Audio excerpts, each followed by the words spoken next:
ನನ್ನ ಹೆಸರು ಮದನ ಅಂತ, ತುಮಕೂರು ಜಿಲ್ಲೆ ಶಿರಾ ತಾಲೂಕು, ನಾರಾಯಣಪುರ ಗೌಡಗೆರೆ ಹೋಬಳಿ. ನಾವು ಹಾಕಿರೋದು ಕೇಸರಿ ಭಗವ ಅಂತ. ಹಣ್ಣು ಈ ಥರ ಭಗವ ಈ ಥರ ಸೈಜ್ ಬರುತ್ತೆ, ಕಲರ್ ಎಲ್ಲ ಶೈನಿಂಗ್ ಚೆನ್ನಾಗೈತೆ. ಬಸವರಾಜ್ ಅಂತ ಅವರು ಮಲ್ಟಿಪ್ಲೆಕ್ಸ್ ಕಂಪ್ನಿಯಾಗಿರೋದು.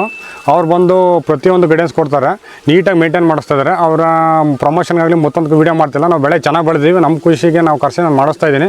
ಒಂದಾಗಲಿ ರೋಗ ಆಗಲಿ, ಡ್ರೈ ಬ್ಯಾಕ್ ಆಗಲಿ, ಒಂದು ಗಿಡನೂ ಇಲ್ಲ, ಒಂದು ಥ್ರಿಪ್ಸ್ ಆಗಲಿ, ಬ್ಯಾಕ್ಟೀರಿಯಾ ಆಗಲಿ, ನನ್ನ ತೋಟದಾಗೆ ಒಂದು ರೋಗನೂ ಇಲ್ಲ. ಡ್ರೈ ಬ್ಯಾಕೇ ಇಲ್ಲ, ಒಂದು ಆಗ್ತಿತ್ತು, ಅದನ್ನು ಕಂಟ್ರೋಲ್ ಮಾಡ್ಕೊಡು, ಅಲ್ಲಿಗೆ ಸ್ಟಾಪ್ ಮಾಡಿದೆ. ಡ್ರೈ ಬ್ಯಾಕೇ ಇಲ್ಲ ನನ್ನ ಗಿಡದಾಗೆ. ಯೂಸ್ ಮಾಡಿದ್ರಿಂದ ಈ ಥರ ಗುಂಚು ಕಾಯಿ ಹಿಡ್ದೈತೆ, ಒಳ್ಳೆ ಸೈಜ್ ಬಂದೈತೆ, ಶೈನಿಂಗು ಎಲ್ಲ ಕರೆಕ್ಟಾಗಿ ಒಳ್ಳೆ ಎಲ್ಲ ಒಂದೇ ಸೈಜ್ ಐತೆ. ಗಿಡ ತುಂಬಾ ಇಲ್ಲ. ಹೋಸಲಿ ಲಾಸ್ ಆಯಿತು, ರೇಟು 78 ರೂಪಾಯಿ ಆಗಿತ್ತು. ಈ ಸಲ ರೇಟು 196 ರೂಪಾಯಿ ಕೊಟ್ಟಿದ್ದೀವಿ ಕೆಜಿ. ಇದು ನೋಡಿದ್ರು ಡ್ರೈ ಬ್ಯಾಕ್ ಅಂತ. ಈ ಸಿಕ್ಕಾಪಟ್ಟೆ ಎಲ್ಲ ತೋಟದಾಗೂ ಸಿಕ್ಕಾಪಟ್ಟೆ ಸ್ಪ್ರೆಡ್ ಆಗ್ತೈತೆ. ಇದು ಅರ್ಧ ಒಣಗಿತ್ತು, ಅಲ್ಲಿಗೆ ಸ್ಟಾಪ್ ಐತೆ.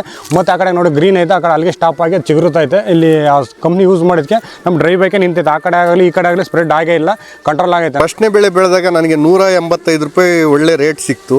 ಫಸ್ಟ್ನೇ ಬೆಳೆಗೆ ನಾನು ಒಂದು 800 ಗಿಡಕ್ಕೆ ಒಂದು 10 ಟನ್ನು 9 ಮುಕ್ಕಾಲು ಟನ್ನು ಹಣ್ಣು ಬೆಳೆದೆ.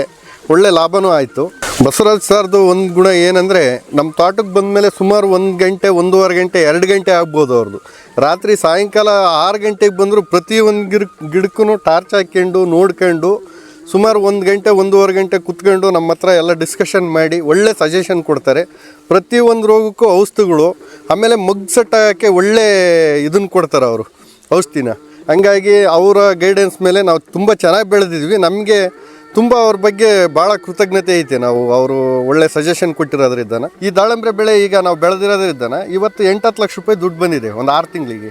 ಇವನು ಬೆಂಗಳೂರಿಗೆ ಹೋಗಿ ದುಡ್ದಿದ್ರೆ ತಿಂಗಳಿಗೆ 15,000ನೋ 18,000ನೋ ಬೇಡ 20,000 ಕೊಡೋರು. 20,000 ದುಡ್ಡು ಕೊಟ್ಟರೆ ಇವನು 20,000ದಲ್ಲಿ ಏನು ಮಾಡೋಕ್ಕಾಗ್ತಿರಲಿಲ್ಲ. ಯಾರೋ ದುಡ್ಡಿರೋರು ಕಾರ್ನಾಗ ಓಡಾಡೋದಲ್ಲ, ನಮ್ಮ ರೈತರ ಮಕ್ಕಳು ಕಾರ್ನಾಗೂ ಓಡಾಡ್ಬೋದು, ಹೆಲಿಕಾಪ್ಟರ್ನಾಗೂ ಓಡಾಡ್ಬೋದು. ಹಂಗಾಗಿ ನಮ್ಮ ರೈತರು ಇಂಥ ಬೆಳೆಗಳ್ನ ಬೆಳೆದು ಒಳ್ಳೊಳ್ಳೆ ಬೆಳೆಗಳು ಇದ್ದಾವೆ. ಆಮೇಲೆ ಒಳ್ಳೆ ಸಜೆಷನ್ ತಾಡ್ರಿ, ಯಾವುದೇ ಬೆಳೆ ಇಡಲಿ ಅದಕ್ಕೆ ಸಜೆಷನ್ ಮುಖ್ಯ. ಹಾಗಾಗಿ ಒಳ್ಳೆ ದಾಳಂಬ್ರೆ ಬೆಳೆ ಬೆಳೆದ, ಅಲ್ಲಿಗಿನ್ನ 4 ಪಟ್ಟು ಹೆಚ್ಚಾಗಿ ಆದಾಯ ತೆಗೆದ. ಅವನಿಗೆ ಸ್ವತಂತ್ರವಾಗಿ ಏನು ಬದುಕಬೇಕೆಂಬ ಜೀವನದ್ದು ಅರ್ಥ ಮಾಡ್ಕೊಂಬ ಶಕ್ತಿ ಬಂತು. ಒಬ್ಬರು ಕೈ ಕೆಳಗಿಲ್ದಂಗೆ ದುಡಿತಾ ಇದ್ದಾನೆ. ಆ ಥರ ರೈತರ ಮಕ್ಕಳಾದರೂ ಬೆಂಗಳೂರಿಗೆ ಹೋಗಿ ಅಲ್ಲಿ ಜೀವನ ಮಾಡೋದಕ್ಕಿಂತ ಇಲ್ಲೇ ಇದ್ದು ತನ್ನ ಊರಾಗ ಸಾಧಿಸಿಬಿಟ್ಟು ತಾಯಿ ತಂದೆ ಸಾಕ್ಕೊಂಡು ಮನೆಗೆ ನೋಡ್ಕೊಂಡಿದ್ರೆ ಒಳ್ಳೆಯದಾಗುತ್ತೆ. ನಮಗೆ ಇದೆಲ್ಲ ಮಾಡೋಕ್ಕಾಗಿ ನಾವು ಒಬ್ಬರು ಡಾಕ್ಟ್ರು ಬಂದರು. ಅವರು ಹಸುಮಕ್ಳ ಥರ ಇವ್ರನ್ನೆಲ್ಲನ ಗೈಡೆನ್ಸ್ ಕೊಟ್ಕೊಂಡು ಅವ್ರಿಗೆ ಹೇಳ್ಕೊಂಡು ಈ ಥರ ಮಾಡಿರಿ ಅಂತೇಳಿ ಹಗಲು ರಾತ್ರಿ ಅಂದಂಗೆ ಮಾಡಿಸಿ ಅವ್ರನ್ನೆಲ್ಲ ಒಂದು ಒಳ್ಳೆ ದಾರಿ ತಂದರು. ಅವರಿಂದ ಬೇರೆಯವರು ಸಹ ಮಾಡೋ ಥರನ ಅವರು ಹುಮ್ಮಸ್ಸು ಉತ್ಸಾಹ ಕೊಟ್ಟರು. ಹೀಗಾಗಿ ಅವರನ್ನು ಅವ್ರ ಗೈಡೆನ್ಸ್ ತಿಳ್ಕೊಂಡೇ ಮುಂದೆ ಮಾಡೋಕ್ಕೆ ಅಭಿವೃದ್ಧಿಗೆ ಒಳ್ಳೊಳ್ಳೆ ಉತ್ಸಾಹ ಬರ್ತಾಯಿದೆ. ಹೀಗೆ ನೀವು ಅದೇ ರೀತಿ ಮುಂದೆ ಮಾಡಬೇಕಂತ ನಮ್ಮ ಆಸೆ.